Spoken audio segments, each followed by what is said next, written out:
voina chuan guitar le son thar kan zir ho lenga voina kan zir ho le tur chu H.O.M in DAWTHNIANG tila sakha guitar Perhdan kan zir ho ang hela hi G kan langa niama D minor E minor B minor chuan G7 hi kan hmang tel zeu anga chuan strumming pattern hi a intro a verse le chorus a hin a shan theuin ron om dona tiana kalango intro a chuan tikhano down down mute down down down mute tikhano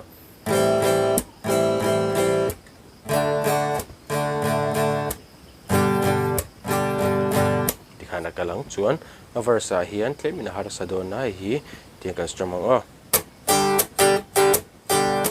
tikhano kan down na tian hemi hian kan thai thata hemi kan kut hemi ang khanin kan mute zel ang down strum pa khan tikhan chuan shui hnoi lampang kha tiha kan up ang chuan kan down le tikhan down up tikhan a down na piang akhan kan mute zelak tikhan ka lang down up down up adoa down up kan to pang tikhan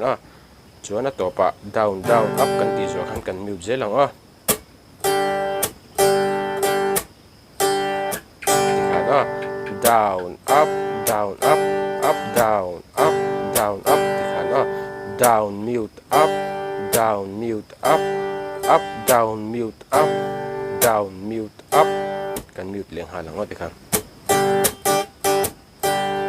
khamia topa up down up zo down up kan ti hnuwa khan angai bokin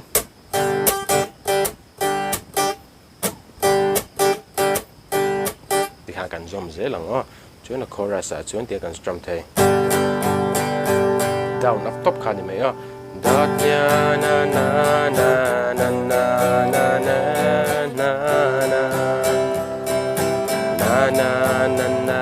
na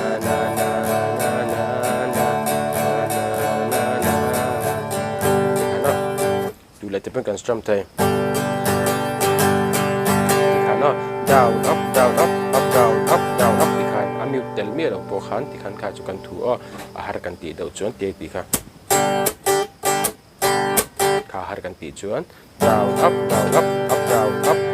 tikhan a khal mai verse khan a hlan en karon play mi langa uluk do ni lo ngai thlale don nia